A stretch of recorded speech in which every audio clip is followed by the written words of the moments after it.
like people who work with organizations to help leadership and management and that kind of thing? Okay. Yes. Now, which is also a very small number because industrial psychologists in India do not get any recognition. You have to have an MBA. You can't just be an industrial psychologist. Yeah. So over here, we're constantly hearing mental health's everybody's baby now, right? It's a nice little political football to be tossed around because, it's sexy and it sells. It's like, where were you even 5 years ago?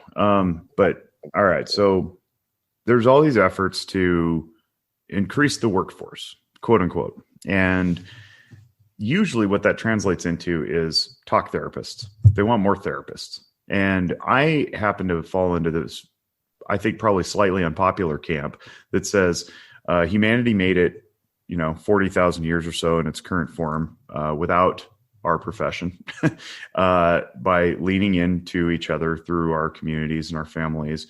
And I happen to believe that we're all skilled by nature just to be good present listeners if we so desire.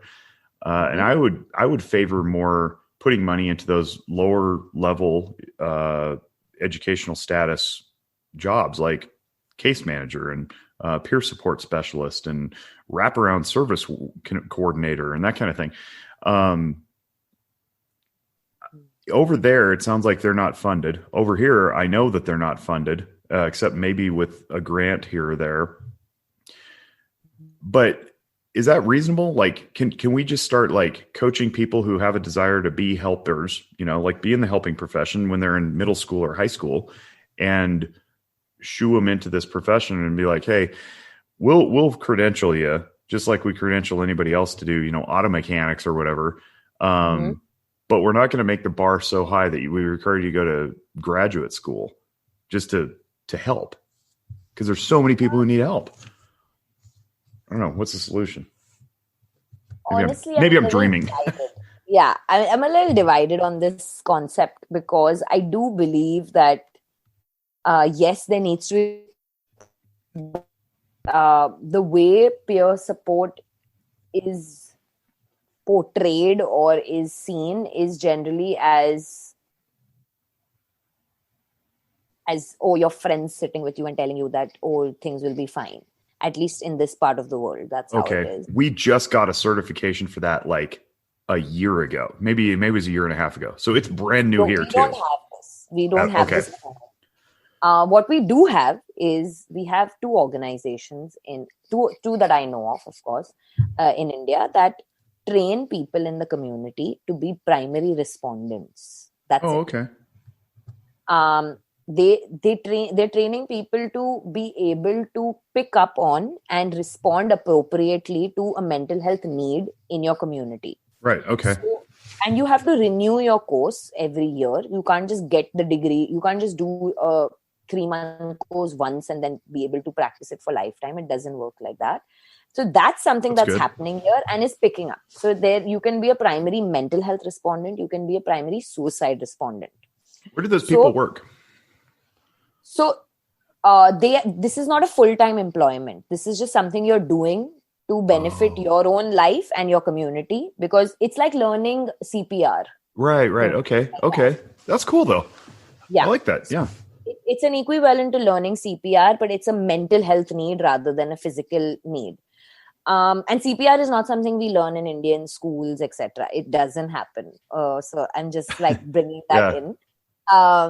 But this is something that's picking up. A lot of organizations, two very big organizations that I know of are doing this on a large scale. The other organizations are doing it sort of like a gimmick, like, sign up with us and you'll become a respondent kind of thing. Not sure how effective that is. But what's happening because of this is a lot of people are now feeling entitled. Like they feel like they can save everyone, which is a big issue. Bad. Yeah, that's bad.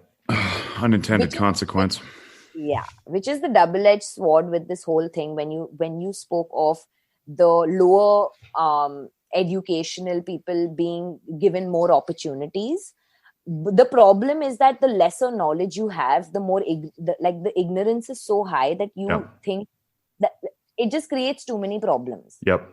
We see that in suicide intervention here. You take one suicide intervention course or one crisis intervention training to, go staff the phones at crisis call center. And so not everybody, but sometimes people will feel quite empowered to go save the world. Like they're wearing a cape now. Yeah. And over here, I think the phrase for that, what you just described, is called mental health first aid. But mostly we're training teachers and nurses and that kind of thing, but it's not general community workers, but it should be. It really should be. So here also there is mental health first aid that happens, but teachers are not doing it, which is really bizarre, which is something, in fact, Invisible Illness is doing. We have a teacher training primary respondent program where we've approached schools to sort of train their teachers to be able to pick up on signs and symptoms so that and know how to respond to it appropriately, which honestly nobody seems to be interested in for some reason. But honestly, it's just a matter of time. But is it the stigma? Is it still stigmatized? It's the stigma. It's not really the stigma. It's the value that they don't see in it. Okay. So they are okay if we are doing this for free. They are not okay to pay us for it. That's the typical, sort of thing. Right? It's valuable enough for you to come and do this, but it's not valuable enough for me to pay for it. Yeah, that's the sort of argument. Audience can't see me, but I'm grimacing and grinning and shaking my head because it's so typical. It's so typical. It really is. It really is.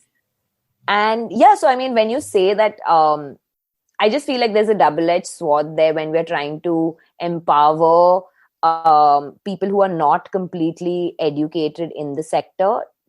You may have consequences which are not pleasant. Yeah, that's absolutely. I take it from the guy who chaired his state licensing board for a couple of years. I totally get it, because we even have well-vetted, credentialed people who don't do the right thing because they themselves have not addressed their own wounds, and so they bring that wherever they go and creates problems. How is Invisible Illness doing? Through the lockdown, we did really well. Of course, and this is a running joke that I had, and it's similar to what you said in the beginning. It's just that when the world is going to shit, we are in business. So it's season time for us. And, like a lot of times people ask me, like, is mental health seasonal business? And I said, yes, it is. It is absolutely seasonal because, it's very evident. The pandemic has made that extremely evident for us. We did really well through the lockdown. Supremely busy. We were doing workshops. We were doing training sessions. We were creating mental health content for brands. We were doing a lot of awareness. We were doing, I was doing practically 3 Instagram lives a day. Talking to people all around the world, doing podcasts, doing YouTube, whatever it's called on YouTube. But basically interviews, etc. So many that I was just like, I feel like I'm saying the same thing on repeat for 6 months. That's what happened. So we did really well. And then as soon as things opened up, I knew that this would happen. But like everyone was sort of like telling me that, no, you know what, this is the time for mental health the next 2 years, la, la, la, la, la. And I was just like, no, I do see that, yes, right now it's picking up, but I do realize that this is simply because people do not have an option to do anything else. As soon as they do have an option to go out, meet friends, do whatever it is that people do, they will not care. They will genuinely not care. And that's exactly what happened. As soon as we had our Unlock 1.0, you could immediately see the difference. You immediately saw that people just were like people who had just joined therapy were like, okay, they'll do 2 sessions and never come back. For example, there were companies that were like, okay, now, you know what, we are comfortable with work from home. So we don't really want this employee assistant programming. We don't need one-on-one for our employees. Again, no value, right? Exactly. And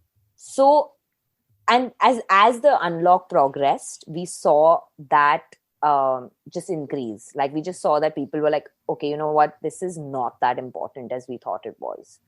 and returned to normalcy. And even though normal was not good, but they were okay with that because it's normal for them.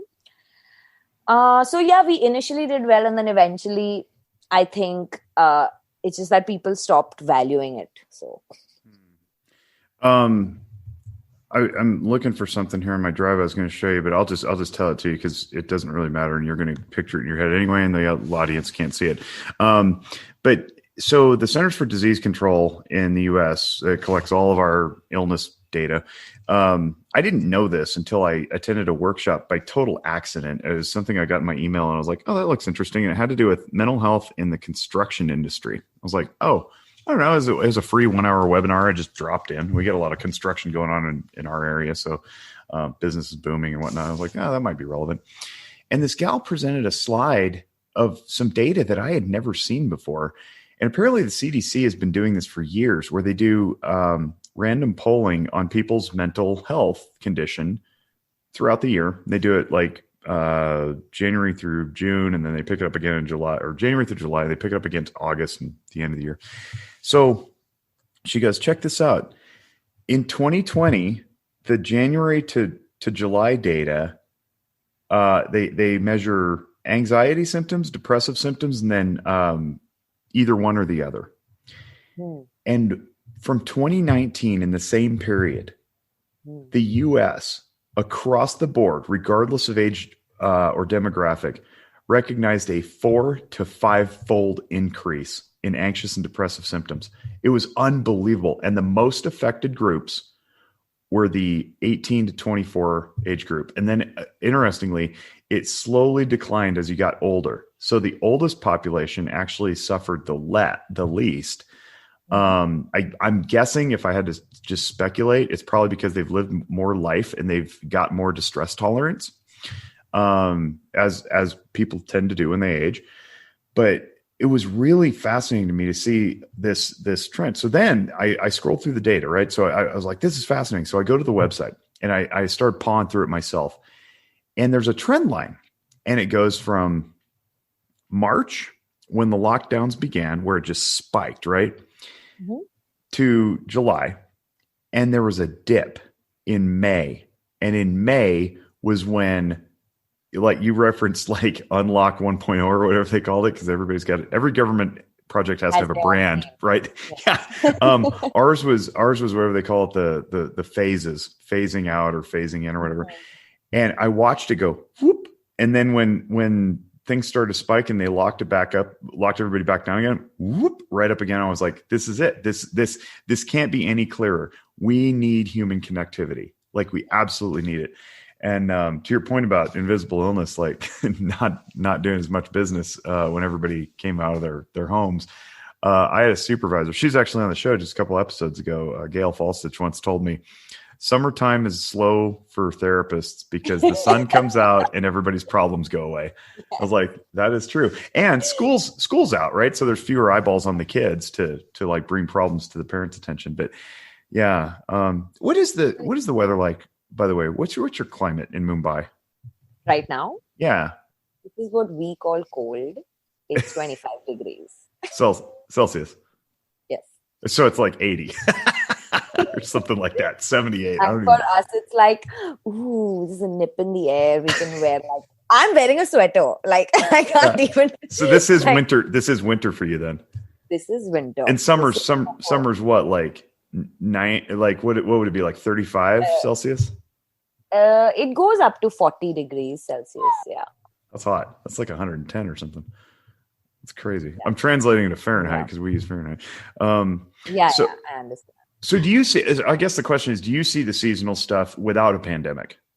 Yes. That's what I was just going to say was we see mental health be seasonal irrespective of the pandemic, because so of course November and December is like party season, because we have Diwali, we have a couple of other festivals, and then there's Christmas, and then there's New Year's, which is pretty much all the holidays are all together for us, because Diwali for us is huge. It's our New Year.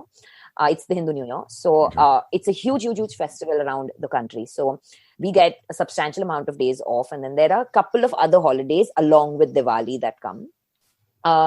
So from October, November, December,